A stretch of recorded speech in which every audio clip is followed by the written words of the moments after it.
একটি রাতকে যদি তোমরা কাজে লাগাতে পারো, সেই একটি রাত 1000 মাস নয়, শুধু খায়রুম মিন আলফি শাহর, বরং এর চাইতেও আল্লাহর কাছে দামি। বলি সুবহানাল্লাহিল আযীম। সেই রাত কবে, এ ব্যাপারে লম্বা আলোচনা, অনেক হাদিস বর্ণিত হয়েছে। সহিহ বুখারী থেকে 2-4টা হাদিসের অংশ বিশেষ আপনাদেরকে শোনানোর চেষ্টা করব। আল্লাহর হাবিব সাল্লাল্লাহু আলাইহি ওয়াসাল্লাম এই রাতের সংবাদ রাসূল পাক সাল্লাল্লাহু আলাইহি ওয়াসাল্লামকে আল্লাহ পাক দান করেছিলেন, অবগত করেছেন। কোন রাত? কদরের রাত। খারাজা রাসূলুল্লাহ সাল্লাল্লাহু আলাইহি ওয়াসাল্লাম লিয়ুখবিরানা লাইলাতুল কদর। রাসূল পাক সাল্লাল্লাহু আলাইহি ওয়াসাল্লাম লাইলাতুল কদরের সংবাদ দেওয়ার জন্য হুজরা মুবারক থেকে বের হয়েছেন। তন্মধ্যে দেখা গেছে 2 জন মুসলমান ঝগড়ায় লিপ্ত হয়ে গেছেন, আর তাদের ঝগড়ার দিকে মনোনিবেশ করতে গিয়ে আল্লাহ পাক সাথে সাথে ওই কদরের নিউজটুকু রাসূল পাক সাল্লাল্লাহু আলাইহি ওয়াসাল্লামের সিনা মুবারক থেকে উঠিয়ে নিয়েছেন। সুবহানাল্লাহিল আযীম। তার মধ্যে নিঃসন্দেহ কোনো কল্যাণ আছে, ঠিক না ঠিক?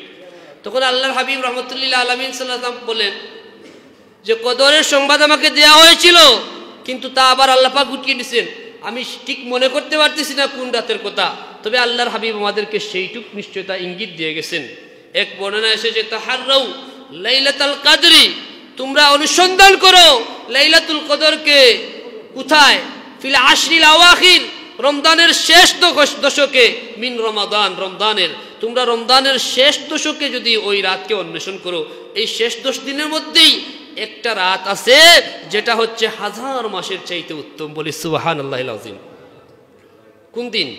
শেষ 10 দিন। এখন চিন্তা করেন, লাগাতার বিরতিহীন ভাবে এক মুহূর্ত পর্যন্ত যারা বিশ্রাম নেয় নাই, এমনও আল্লাহর বান্দা উনি পানাহার পর্যন্ত করে নাই। এ ব্যাপারে হাদিস আছে, শুধু ইবাদত বন্দেগীতে জিহাদের ময়দানে তারা কাটিয়ে দিয়েছে। আপনাকে আমাকে আল্লাহ পাক কি সুযোগ দান করেছেন! মাত্র 10টা দিনকে যদি আপনি কাজে লাগাতে পারেন, 10টা দিনটাকে যদি আপনি ঠিকমতো কাজে লাগাতে পারেন, তন্মধ্যে নিশ্চিত একদিন লাইলাতুল কদর আছে। সুবহানাল্লাহিল আযীম।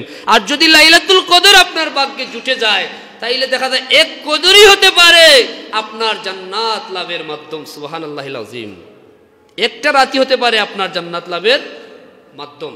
সেই রাত হচ্ছে কদরের রাত, আর সেই শেষ দশক আজকে থেকেই শুরু। বিদায় আমাদেরকে সর্বোচ্চ গুরুত্ব দিতে হবে এই শেষ দশককে। 20 দিন আমরা কিভাবে অতিবাহিত করেছি আমরা অনেকেই জানি। যেভাবে আমাদের রমজান কাটানোর কথা ছিল, নিঃসন্দেহে আমরা সেভাবে অতিবাহিত করতে পারি নাই। অনেক প্ল্যান ছিল রমজান নিয়ে আমাদের, কিন্তু দেখা গেছে ঠিকই আমরা যেভাবে চাইছিলাম যে আমরা এইভাবে কাটিয়ে দেবো ইবাদতের মধ্যে, অনেক ঝামেলা চলে গেছে 20টা দিন। এখন শেষ দশক, সুবর্ণ সুযোগ, যে দশকে আল্লাহর হাবিব সাল্লাল্লাহু আলাইহি ওয়াসাল্লাম কদরের সুসংবাদ দিয়েছেন যে এই 10 দিনের মধ্যেই কদর আছে। আরেকটা বর্ণনা যদি আপনাদেরকে শোনাই, আরো একটু সহজ করে দিয়েছেন আল্লাহর হাবিব সাল্লাল্লাহু আলাইহি ওয়াসাল্লাম। আল্লাহর নবী সাল্লাল্লাহু আলাইহি ওয়াসাল্লাম বলেন ফালতামিসুহা, তোমরা ওইটাকে অনুসন্ধান করো কোথায়? ফিল আশরিল আওয়াখির, শেষ দশকে, ফিল ওয়াতরে, বেজুর রাতে। সুবহানাল্লাহিল আযীম। কোন রাতে? বেজুর রাতে। তাহলে শেষ দশকের বেজুর রাত যদি হয়, তাইলে 10-এর মধ্যে বেজুর হয় কয়টা? 5টা। কয়টা? যেমন 21তম, 23তম রাত, 25তম রাত, 27তম রাত, 29তম রাত। এই 5টা রাত যদি আমরা অনুসন্ধান করি, কাজে লাগাতে পারি, এই 5 রাতের মধ্যেই একটা রাত। সহিহ বুখারীর হাদিস সেটা। এই 5 বেজুর রাতের মধ্যে নিশ্চিত একটি রাত হবে কদরের রাত। সুবহানাল্লাহিল আযীম। কিন্তু আমরা যে শুধু 27-এর মধ্যে ভরসা করে চলে বসে থাকি, যে শুধু 26 তারিখ দিবাগত রাত, ওই দিন খতম শেষ হবে, দোয়া হবে, আর ওই দিন আমরা নির্ধারিত করে ফেলছি কদর, এটা আমাদের উচিত নয়। সম্ভাবনা বেশি 27-এ হওয়ার, অনেক বর্ণনা আছে, কিন্তু কেউ নিশ্চিত করে বলতে পারবেন না যে 27-এই যে কদর হয়ে যাবে, এটা বলার কোনো সুযোগ নাই। এটাকে আল্লাহ পাক উজ্জ্বল রেখেছেন। এজন্য আমাদের উচিত হলো রমজানের শেষ দশকের বেজুর রাতকে আমরা কাজে লাগাবো। ওই রাতগুলোকে কিভাবে কাজে লাগাবো? স্বয়ং আল্লাহর হাবিব রহমতুল্লিল আলামিন সাল্লাল্লাহু আলাইহি ওয়াসাল্লাম আমাদেরকে শিক্ষা দিয়ে গেছেন কিভাবে শেষ দশক কাজে লাগাতে হয়। রাসূল পাক সাল্লাল্লাহু আলাইহি ওয়াসাল্লাম ইজা দাখালাল আশরু, রাসূল পাক সাল্লাল্লাহু আলাইহি ওয়াসাল্লাম যখন শেষ দশক আসতো, তখন কি করতেন? আহিয়াল লাইলা, তিনি সারাটা রাত জেগে জেগে ইবাদতে কাটিয়ে দিতেন। সুবহানাল্লাহিল আযীম। রাতের মধ্যে এক মুহূর্ত বিশ্রাম নিতেন না। শেষ দশক পুরা সারা রাত জাগতেন। ও আইকাযা আহলা, শুধু জাগতেন তা নয়, পরিবার পরিজন সবাইকে জাগিয়ে রাখতেন। সুবহানাল্লাহিল আযীম। কি করতেন?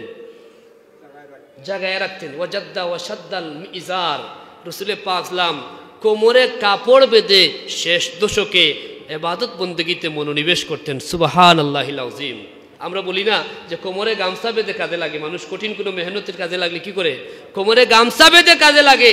হাদিসে এই কথাই আসছে যে কোমরে গামছা বেঁধে ইজার বেঁধে রাসূলে পাক সাল্লাম শেষ দশকে ইবাদতে মনোনিবেশ করতেন। সুবহানাল্লাহিল আযীম। সারা রাত জেগে জেগে ইবাদত করতেন। তাহলে আল্লাহর হাবিব রাহমাতুল্লিল আলামিন আমাদেরকে কি শিক্ষা দিলেন?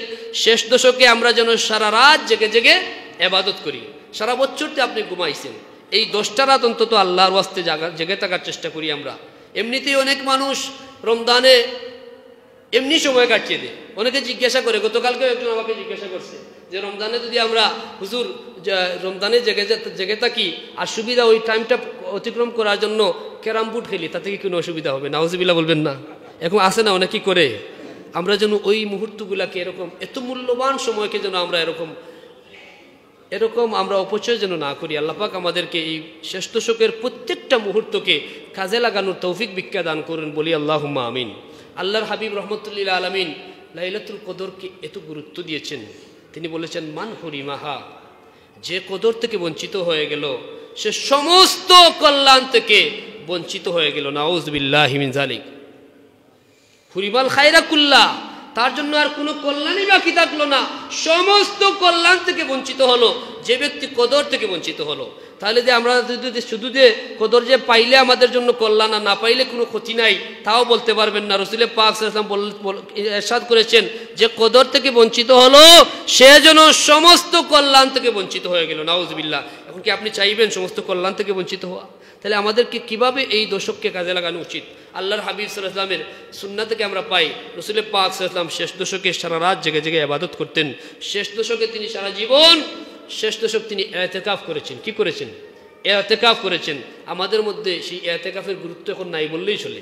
অনেক জায়গায় অনেক জোরপূর্বক নিরুপায় হয়ে একজনকে বসানো হয়, ঠিক না ঠিক? অনেক প্রেশার ক্রিয়েট করে বসায় মানুষ জুড়ে। অথচ আমরা এই ইতিকাফ সম্পর্কে আল্লাহর হাবিব সাল্লাল্লাহু আলাইহি ওয়াসাল্লাম জীবনে কখনোই তিনি কোনো রমজানে ইতিকাফ মিস করেন নাই। বরঞ্চ শেষ রমাদানে তিনি প্রতি বছর 10 দিন করতেন, আর জীবনের শেষ রমাদানে তিনি 20 দিন ইতিকাফ করেছেন। সুবহানাল্লাহিল আযীম। সেই শেষ দশকে আমাদের জন্য ইতিকাফ অত্যন্ত জরুরি। যে উম্মত রমজানের শেষ দশকে ইতিকাফ করবে, আল্লাহর হাবিব সাল্লাল্লাহু আলাইহি ওয়াসাল্লাম ইরশাদ করেছেন আল্লাহ পাক তাকে 2টা মকবুল হজ এবং 2টা উমরার সওয়াব দান করবেন। সুবহানাল্লাহিল আযীম। চিন্তা করছেন কয়টা হজ? 2টা হজ এবং 2টা উমরার সওয়াব লাভ করবেন। আর সবচেয়ে বড় কথা হচ্ছে, যদি আপনি ইতিকাফে বসেন